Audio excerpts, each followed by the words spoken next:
കരിമല നാലാമത്തെ കോട്ടയാണ്. ഒരു സത്യാധിഷ്ഠിതമായ ദിവ്യസ്ഥാനം. കൊച്ചുകടുത്തസ്വാമിയുടെയും കരിമലനാഥൻ്റെയും കരിമല ഭഗവതി എന്ന വനദുർഗയുടെയും ഒക്കെ വാസസ്ഥാനമാണിവിടം. വൃക്ഷനിബിഡമായ ഒരു സമതല പ്രദേശം.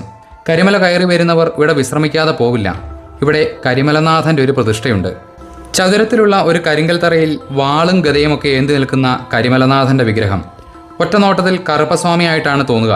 ചുറ്റിനും വലിയ വാളുകളും ശൂലങ്ങളുമൊക്കെ നാട്ടിയിട്ടുമുണ്ട്.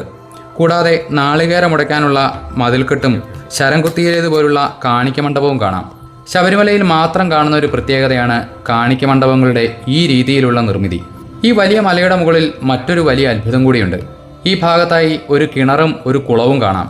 ഇത്രയും ഉയരമുള്ള മലകളുടെ അടിവാരങ്ങളിലല്ലാതെ ജലലഭ്യത ഉണ്ടാവുക എന്നത് അപൂർവമാണ്.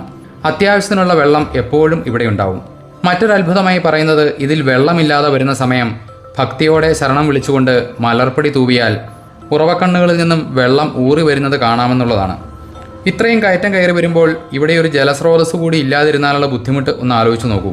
കുളവും കിണറും കരിങ്കല്ല് കെട്ടി അറ്റകുറ്റപ്പണികൾ തീർത്ത് വൃത്തിയാക്കിയത് കൊല്ലവർഷം 1116 പറയുന്നുണ്ട്.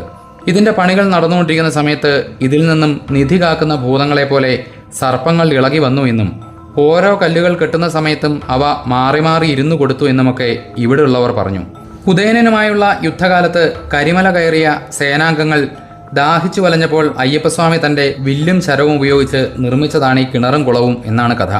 കന്നിക്കാരായ അയ്യപ്പന്മാർ കരിമലയിൽ ധർമ്മം ചെയ്യുക, വെടിവയ്പ്പിക്കുക, നാളികേരമുടയ്ക്കുക, കിണർ കുളം മുതലായവയിൽ മലർപ്പടി തൂവുക എന്നിങ്ങനെയുള്ള ആചാരങ്ങളുമുണ്ട്. അയ്യപ്പൻ്റെ സൈന്യം കരിമല കയറി ചെന്ന് അവിടുത്തെ കോട്ട തകർത്ത് അതിൻ്റെ മധ്യത്തിൽ വിജയക്കൊടി നാട്ടിയെന്നാണ് പറയപ്പെടുന്നത്. ഇവിടെ വെച്ചാണ് കൊച്ചുകടുത്ത ദ്വന്ദ്വയുദ്ധത്തിൽ ഉദയനനെ വധിച്ചത്. ഇവിടെ ഒരുപാട് വിരിപ്പന്തലുകളും ഭക്ഷണശാലകളും വനംവകുപ്പിൻ്റെ ഒരു ഓഫീസുമൊക്കെയുണ്ട്.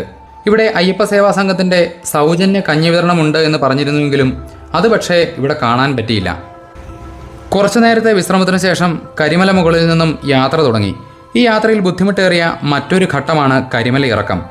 കരിമല കയറ്റം 7 തട്ടുകളായിട്ടായിരുന്നുവെങ്കിൽ ഇറങ്ങേണ്ടത് ഒറ്റ തട്ടായിട്ടാണ്. ആ കാഴ്ചകളുമായി അടുത്ത ഭാഗത്ത് കാണാം.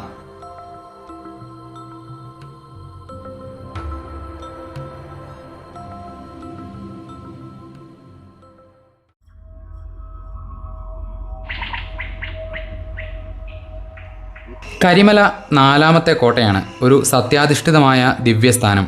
കൊച്ചുകടുത്തസ്വാമിയുടെയും കരിമലനാഥൻ്റെയും കരിമല ഭഗവതി എന്ന വനദുർഗയുടെയും ഒക്കെ വാസസ്ഥാനമാണിവിടം. വൃക്ഷനിബിഡമായ ഒരു സമതല പ്രദേശം.